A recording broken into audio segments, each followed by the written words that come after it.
Bismillahirrahmanirrahim. Assalamualaikum warahmatullahi wabarakatuh. Okay, let us start our class with Kitab Al-Fatihah.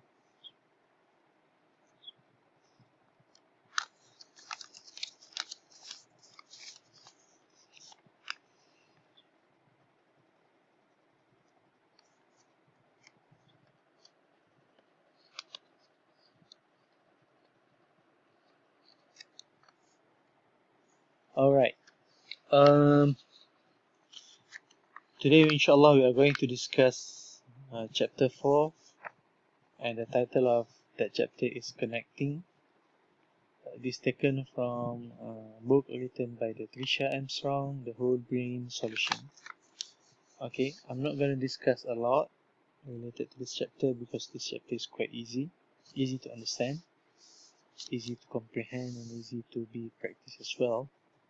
But regardless of that, Tricia said connecting is very important to make students appreciate the interconnectedness and the interrelatedness of life by finding links among objects, ideas, and process.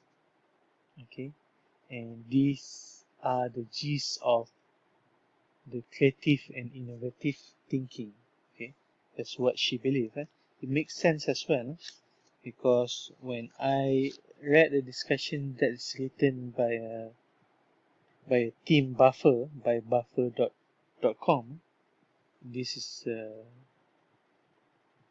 a masterpiece written by Bell Beth Cooper, right? The title of the article is The Secret to Creativity, Intelligence, and Scientific Thinking, Being Able to Make Connections, right? So Miss Cooper said that the main thing is the students, our ability to make connections of things that happens in our life.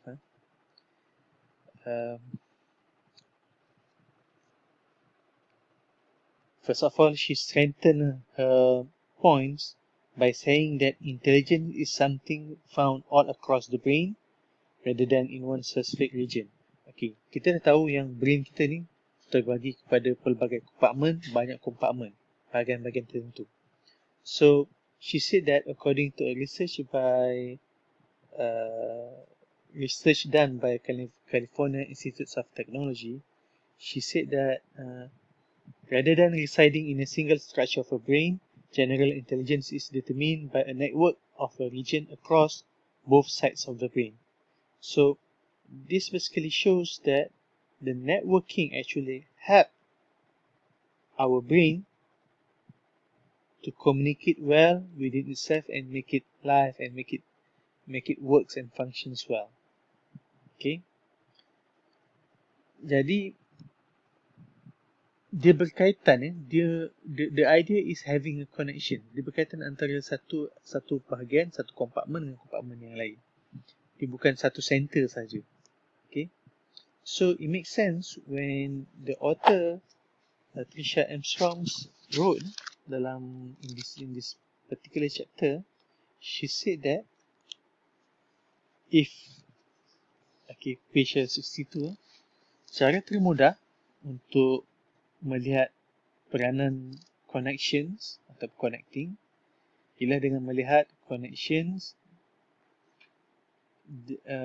dan dipadankan dengan topik, issues ataupun subjek. Contoh termudah ialah by asking your students to put their notes into form of a mind maps. Okay, dalam mind maps tu, you boleh buat arrow, you boleh buat lukisan you tu mengkaitkan dengan whatever notes that she or he has, dan you boleh letak number, you boleh letak lukisan yang lain, ataupun you boleh letak abbreviations.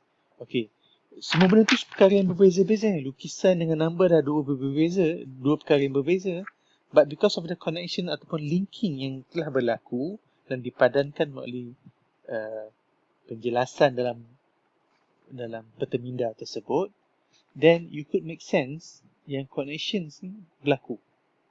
That's why connection is very important. Alright. And then Mr. Cooper, sorry, not Mr. Miss Cooper mentions more about the other research. She said that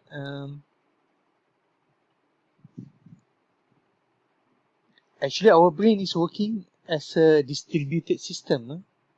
So bahagian-bahagian otak berbeza-beza dan adanya kewujudan connections di antara bahagian-bahagian berbeza ini, dan dia akan link kepada general intelligence. Okay, so dia menyumbang kepada general intelligence. Alright, so kemampuan having a strong ability to make a connection between these different parts of the brains, ataupun different topics, we can say, ataupun different memory, okay, that actually help us to strengthen our intelligence. Nampak tak? So she said that she wrote here, the study also supported an existing theory about intelligence that says general intelligence is based on the brain's ability to pull together and integrate various kind of processing such as working memory. Nampak tak? Okay, so she provide more research study by Washington University.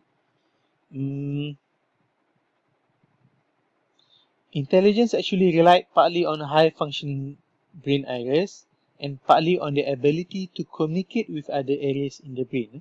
Okay, so without this ability without the ability to network and connect with other parts of the brain, tak semestinya kita boleh menghasilkan intelligence yang kuat ataupun yang kukuh.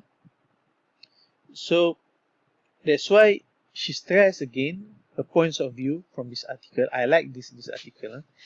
She said that connections actually fuel creativity. Nothing is original.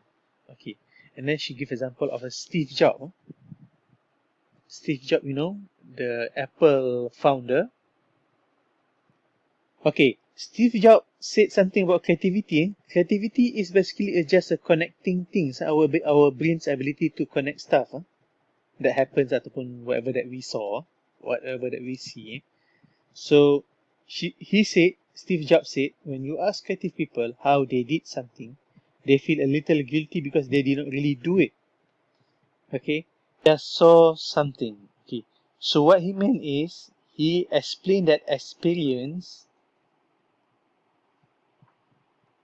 is the secret to being able to make connections so readily because we were able to connect experiences and then we synthesize it into a new things.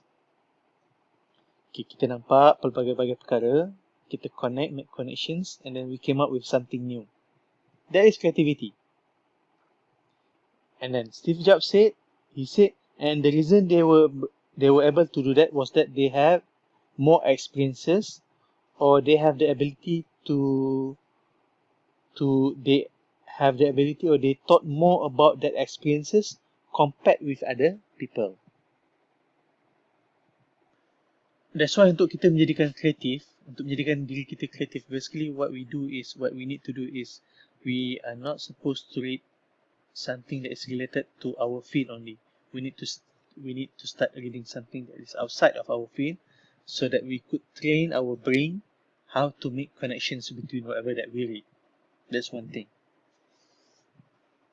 So basically what I'm saying is it's very important for us to keep adding our knowledge, different kind of knowledge. Of course, you still have the priority to really understand or know in depth about your subject matter, but at the same time, don't just focus on one, but rather joint venture with other stuff as well. Okay, number 2, you need to, based on this article, she mentioned that it is very important for us to keep track of everything.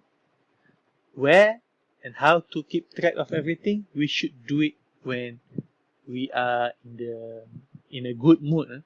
For example, ketika mandi air panas. Sebab based on what I read as well,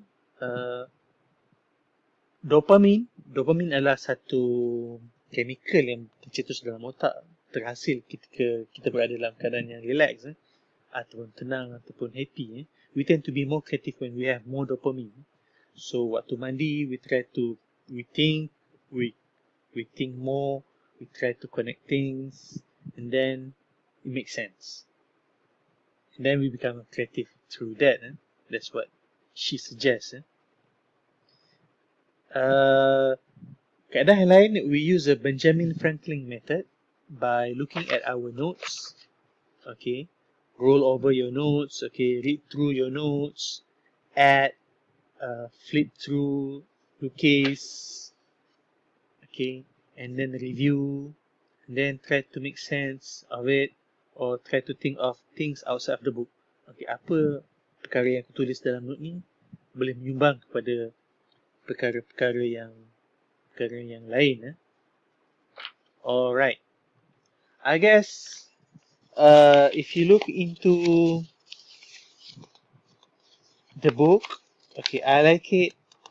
I like the activities that she addressed here.